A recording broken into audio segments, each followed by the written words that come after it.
This broadcast is sponsored in part by Hendrick Automotive Group. WBTV News starts right now with breaking news. And that breaking news at 5 a.m. Smoke right now coming from multiple homes after they caught fire in the Steel Creek area. You are taking a live look from that scene this morning, and you can still see that smoke rising. Our Sharon Hayes is live there on the ground gathering more. Well, yes, as you just said, Abby and Mary, you can still see some of the smoke coming out of the top of the homes here. And so we're trying to figure out what caused the fire this morning. We'll have the details we know in just a few minutes. And we are also following breaking news out of the UK as the country authorizes a second COVID-19 vaccine, this time from AstraZeneca. What we know about distribution plans and how it compares to other vaccines already approved in the U.S. But first, we want to say good morning to you. Thank you for waking up with us on this Wednesday morning. I'm Mary King. And I'm Abby Tedros. It is great to have you with us. We do want to get out to that breaking news this morning. And you can see that this is an active fire situation that we are following for you. A smoke billowing from this neighborhood in the Steel Creek area. Selkirkshire Road near Dixie River Road. We've been out there for about an hour and a half now, but we do want to check in with our Sharon Hayes, who has been following this situation for us as well. So Sharon, you've been on the scene. Can you walk us through what exactly you're looking at? Well, good morning, Abby and Mary. Yes, there are obviously multiple Charlotte fire responders out here and Charlotte Mecklenburg Police. And right now, as you said, I'm on Selkirkshire Road. This is at the village of Selkirk. And if we zoom in a little bit more here, you can still see smoke pouring out of the houses that were affected this morning. And you can still see a few embers if you look closely as well. So this is definitely a situation that Charlotte firefighters are still working on.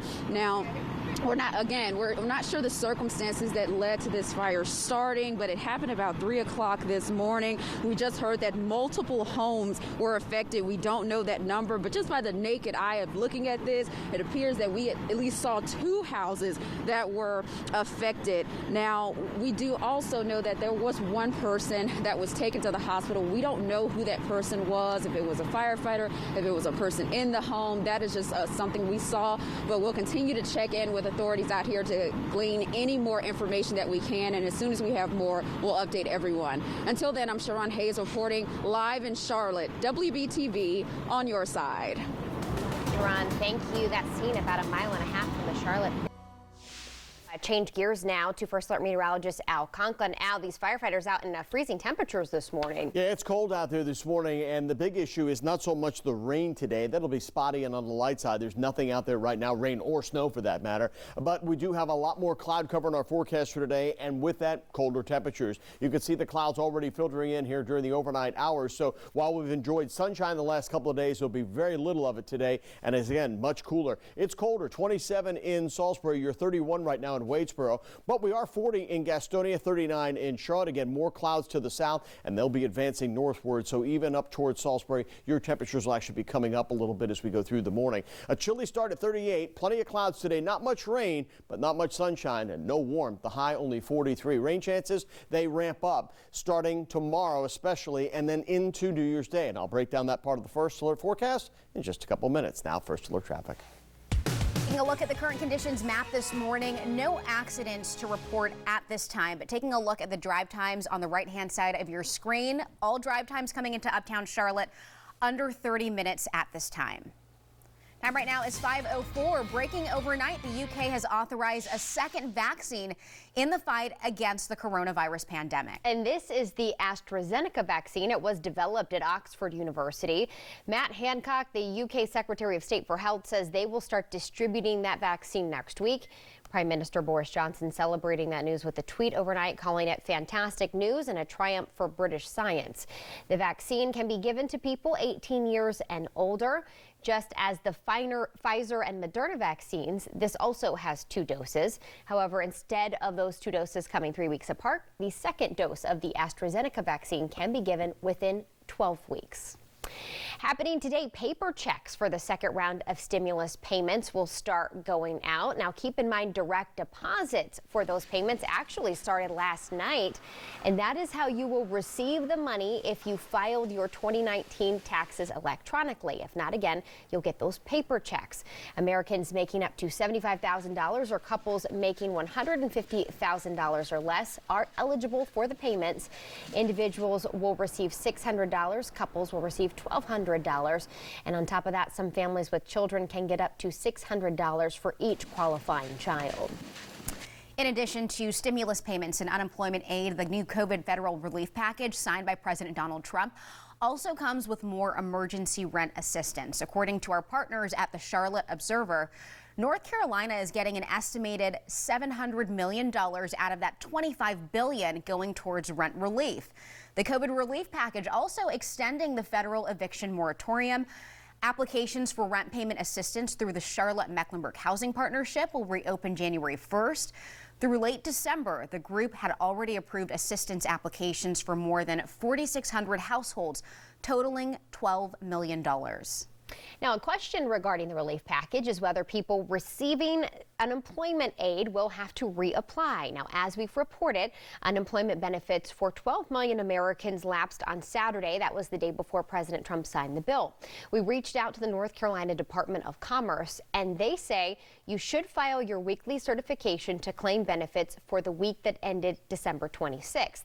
If you are prompted to file a new claim for state unemployment insurance benefits, you may do so. If you see a link to file your weekly certification after submitting your new claim, you should go ahead and file it. If you do not see a link to file that weekly certification, try clearing your browsing history and cache and then restarting the browser.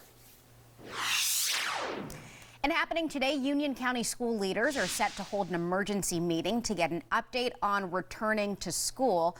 The district was mostly on Plan B before the winter break, which is a mix of in-person and remote learning. Elementary students were on Plan A, going 4 days a week, and the school board has not said what, if any, changes it's considering. That meeting starting at 5 o'clock, so we're going to keep you updated on what is decided. And as new vaccines are being offered to you and your family, you probably have a lot of questions about it. So we took some of those questions to doctors to get answers for you. WBTV's On Your Side health reporter Christy O'Connor is joining us live to report more on what she's learned. Good morning, Christy. Mary, Abby, good morning. We know that hospitalizations are on the rise here in North Carolina, so we thought we'd revisit this question first. It's a common one. Can you get COVID-19 twice? The answer is yes. We spoke with Tryon Medical Partners Dr. Dale Owen about this, and he said, yes, if you've had COVID-19, you could get it again. And it's important to know, he says this could even happen during that 90-day period where you're expected to have some level of immunity against the virus. We know you have antibodies at that time, but they just don't know how effective those antibodies really are. So he says it is possible to not only contract, but also to spread COVID-19 a second time if you've already had it a first time. Now, question number 2, if you have had COVID-19, should you get the COVID-19 vaccine? And if you should, at what point in time should you get it? Dr. Owen says you should wait 90 days after you were diagnosed with COVID-19 before getting the vaccine. And it's important to note that President Donald Trump has not received his COVID-19 vaccine yet, but he also has not passed that 90-day window since his diagnosis. And then our third and final question we asked Dr. Owen is, if you get the vaccine, should you still be social distancing and wearing your mask afterwards? You could potentially catch it in between the 2 doses or soon afterwards. And so we know that people still need to maintain the same level of precautions of social distancing and wearing a face mask because these vaccines are not 100% effective. And it is important to note that Dr. Anthony Fauci has said between 75% and 80% of Americans would need to receive this vaccine before the United States could reach that herd immunity. So far, about 2 million Americans have been vaccinated. Reporting, I'm Christy O'Connor. Back to you in the studio. Christy, thanks. Novant Health says between December 17th and the 28th, more than 7,000 workers were vaccinated. It's about 650 people more than the company reported on Tuesday. On average, Novant is vaccinating about 655 people per day. They expect that to increase as more doses become available. So far, our hospital system has received nearly 16,000 vaccines. And new this morning, Louisiana Congressman-elect Luke Letlow has died after being diagnosed with COVID-19. He died 10 days after being hospitalized. The 41-year-old announced his COVID diagnosis on Facebook December 18th and wrote that he was home following CDC guidelines, quarantine protocols, and doctor recommendations. Days later, he posted that he was undergoing treatment in the hospital before his office released a statement December 23rd that he had been transferred to another medical facility. Well, WBTV is on your side and committed to bringing you the latest and most accurate information, all things coronavirus related. You can go to WBTV.com/health. You'll be able to get every major update in real time. You can also download the WBTV News app.